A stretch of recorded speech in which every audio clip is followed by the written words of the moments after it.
What's up, APUSH Nation? It's Mr. Smith, and for the first time all year, we're back with those Fireside Chats, where tonight our topic is on the relationships between Native Americans and Europeans. So let's get started. For timeline's sake, let's keep in mind what time period we're dealing with here as we start off discussing relationships between natives and Europeans. The first European groups arrived in the late 1490s and proceeded to, in a flourish of exploration, conquest, and all sorts of activity, continued to bombard the North America coastlines, the Caribbean, as well as South America throughout the 15, 16, 17, and even 1800s. European groups came in waves. And for the Native Americans, what we're going to look at are the consequences, the effects, the outcomes of those interactions. That's our focus point. But I want to first start off by discussing two important themes that are continuities throughout AP US history. The first is cultural diffusion. Cultural diffusion can be defined loosely as the exchange of goods, ideas, peoples that flow from one group to the next. Cultural diffusion occurred prolifically throughout this time period of AP US history when, for the first time in human history, Europeans and Native Americans interacted. Cultural diffusion is a dominant theme in period one and will be a dominant theme throughout the remainder of the AP US history curriculum. The other major theme that's also a continuity in AP US history is syncretism. And syncretism differs from cultural diffusion because syncretism is when you take two unique elements of culture and you blend them together to create a new element of culture. Throughout this course, we're going to look for examples of syncretism. And in this time period, there are prolific examples such as language, religion, foods, even humans. Human syncretism occurs when two people from different races marry and procreate. There are so many examples of syncretism that we're going to highlight throughout the course of this conversation, as well as future examples of syncretism when we study other time periods. How we're going to approach this conversation, though, on this evening's Fireside Chat, or whenever you're watching it for that matter, is we're going to look at 7 different ways that Native Americans and Europeans interacted. And we're going to focus this primarily from the Native American perspective. So let's dive in. The first I want to start with is talking about labor. We've already mentioned how labor systems, new labor systems emerged in the Americas as a result of Europeans conquering and taking land from natives. After all, one of the true motivators and primers for the exploration and conquest of the New World was to gather resources via land. Well, since the Spanish were one of the first European groups to conquer large swaths of territory up and down the North American coastlines, as well as deep into the heart of South America, after they conquested the Inca, and then in Mesoamerica, the Aztecs, the Spaniards set out to develop a robust, violent, oppressive labor system known as the encomienda system. For Native Americans, this had dire consequences. One, for natives, this meant that the ones that survived the wars and then the onslaught of diseases, this meant that natives were thrust into forced labor systems where they worked farms, they mined gold and silver, and did a whole assortment of forced labor for the Spanish. The encomienda system was just one element of Spain's New World Empire. And it is only Spain, I want to clarify, it was only Spain that employed the encomienda system since it was unique to their empire.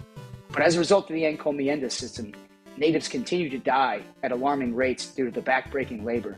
In fact, we're going to take a look at one of our documents next week, how a particular Spanish priest, Bartholomew de las Casas, wrote to the king of Spain at the time about ending the encomienda system due to its brutality. So be on the lookout for that.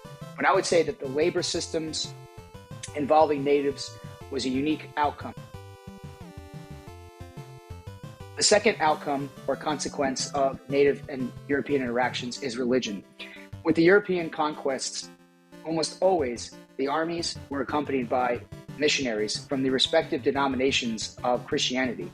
The Spanish and the French were Christian nations that predominantly practiced Catholicism, whereas the English and the Dutch predominantly brought Protestantism with them to the New World.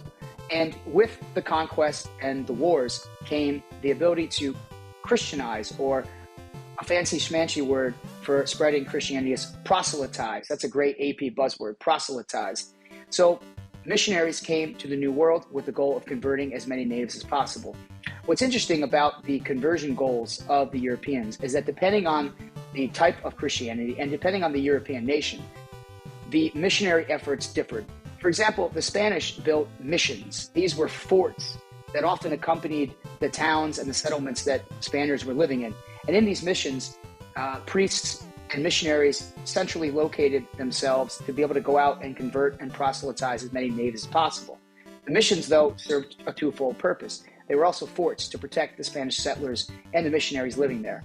Natives could come to the missions, pray, learn to read the Bible in Latin, and it was a way for the Spaniards to sink their claws into the native cultures by Christianizing them, and thus also eradicating some of the ties that the natives had to their own cultures. The English, by contrast to the missions, built what were known as praying towns throughout many of their settlements. And these praying towns were areas where the English Protestant groups would proselytize and bring natives into towns where the natives lived a very Anglicanized European lifestyle. They dressed in similar fashion. In some cases, they would have learned the languages, and they would have read the Bible and learned about Christianity. However, these praying towns were often targets of attacks by other native groups that were hostile to the English and also hostile to the converted natives. And so it put the natives that were in the effort to become Christian and become more European in this sense, put them in danger. And praying towns were often dangerous areas for both European settlers who tried to serve their religious beliefs there, but also the natives that converted and adopted the ways of the Europeans. The French are an interesting case because just like the English and the Spanish, the French also used missionaries throughout their New World empire. And the French missionaries, actually, of the other groups, had probably the most widespread success in spreading Catholicism to natives groups because the French adapted often to the natives. Great elements of syncretism occurred in French conversion, where the French would actually adopt native language, and some of the missionaries would learn to speak in the native tongues, and then as a result, they went out and were able to convert at a higher success rate. So the French typically enjoyed better relations with natives in terms of their efforts to Christianize and proselytize the Native Americans. But there's no doubt that Christianity spread, whether it be Catholicism or Protestantism, is one of the most dominant themes. And again, it can be an example of both syncretism, in which native languages and native beliefs meshed with Christian beliefs, although that didn't happen very often with some of the Christian groups, but it did occur on some occasions. And then cultural diffusion, because Christianity is being spread throughout the native New World. The third example would be new forms of economic systems. The Native Americans were forced, in a sense, to survive by trading and adapting European capitalism as a means of survival. For natives, that meant trading furs, food sources, natural goods that the Europeans desired, in exchange often for better European advanced technology, weapons, tools, animals. And so all of a sudden, the natives found themselves involved in this new form of capitalism that was sprouting up. Natives got wrapped up in there. And as a result of that, that actually forced Native Americans into a vicious cycle of competition amongst themselves, because for some groups, the ability to trade with the Europeans meant survival, it meant wealth, it meant power, and it meant a perhaps safety net. And if your tribe was not able to provide Europeans with those resources, thus you could become threatened, your existence could be threatened. And so all across North America and into the Caribbean, the ability to trade with the Europeans became a lifeline for native groups that were not wiped out in wars or diseases.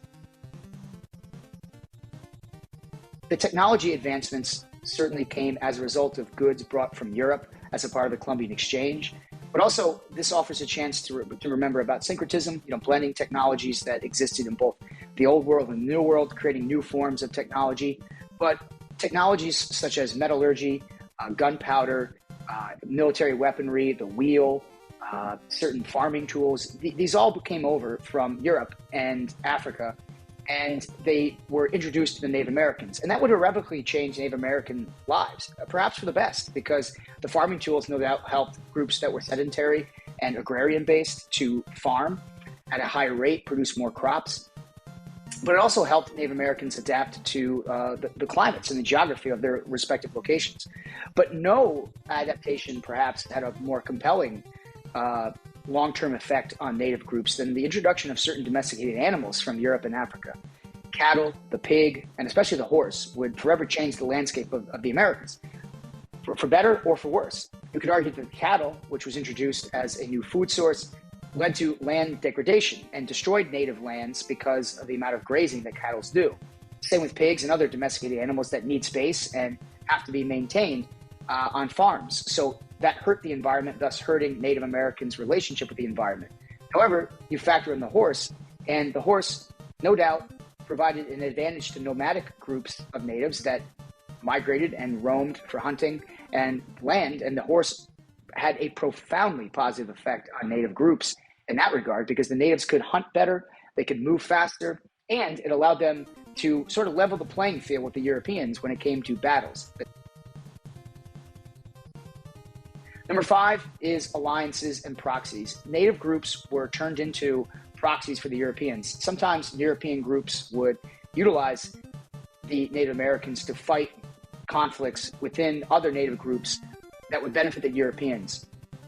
Oftentimes, the Europeans formed alliances with the Native Americans, and that in turn dragged the Native Americans into European conflicts. We'll get into that as a theme later, but be aware that native groups ally with the Europeans. For some, that meant survival. A good example of that was the Iroquois tribes in the northeastern part of North America allied successfully with the British, whereas the Algonquin tribes of the Northeast allied with the French.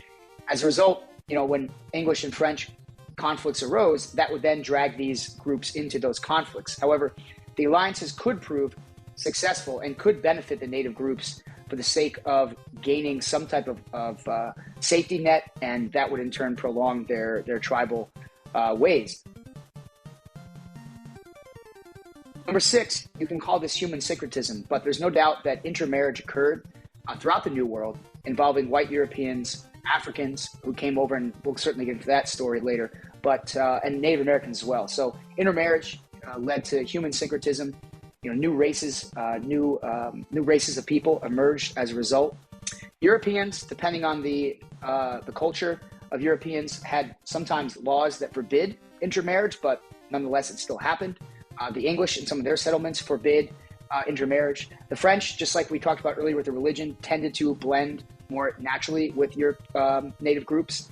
And Spanish cultures certainly had intermarriage. In fact, the Spanish in their social hierarchy in their New World empires even had terms, mestizo, for the mixed race between native blood and European blood. It does indicate that human syncretism was a predominant theme in the time period, and it certainly led to the creation of new gene pools. And but it did lead to a social dynamic that never existed before with these new races. And almost always, regardless of whether it was French, Dutch, English, Spanish, the mixed blood members of their society ranked near the bottom of the societies, unfortunately. But we can't end this conversation without discussing the effects of diseases. Diseases is arguably maybe one of the biggest impacts of the entire time period. Native population numbers are hard, as we discussed in class, to sometimes decipher just how large the tribes and just how large the empires were. Certainly when you're talking about the Aztec and the Inca empires, these were in the hundreds of thousands of people, but smaller groups living in the Mississippi River Valley or in Texas or the Southwest or Southeast, wherever they were in the United States, modern day United States, the pattern is similar.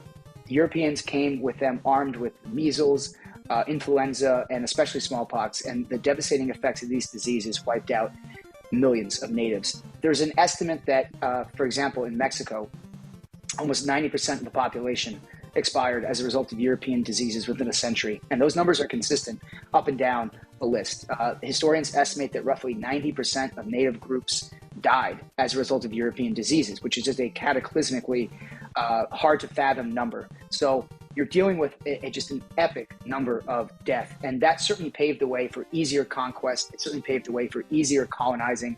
And it also paved the way for long-term European domination of the region that once flourished under these complex societies up and down the Americas. And so there's no doubt that as a result of diseases, it made the Europeans' jobs much, much easier to take over land and to build their new world empires. So, for homework, you're responding to a question. I do believe I went way over time, and I'm sorry. I tried to cram a lot in here, so stay with it here. For homework, you have the short response to post on Canvas. And if you're not in my class and you're watching this on YouTube, I hope that you enjoyed what will be many videos coming from me, Mr. Smith. By the way, I got to give a shout out, Brewster Lacrosse, my best friend, as the athletic director up there. That's why I'm in the Bobcat t-shirt here. So congrats to Coach Wells up at Brewster Lacrosse and everything they're doing up there. Good luck to their APUSH students if they're watching this. But anyways, I'm going to sign off here for my students. I hope you have a great weekend. And I'll end these fireside chats as I always do. I'll remind you how in APUSH or anywhere else, the past shapes the future. Take care, APUSH Nation, and have a great weekend.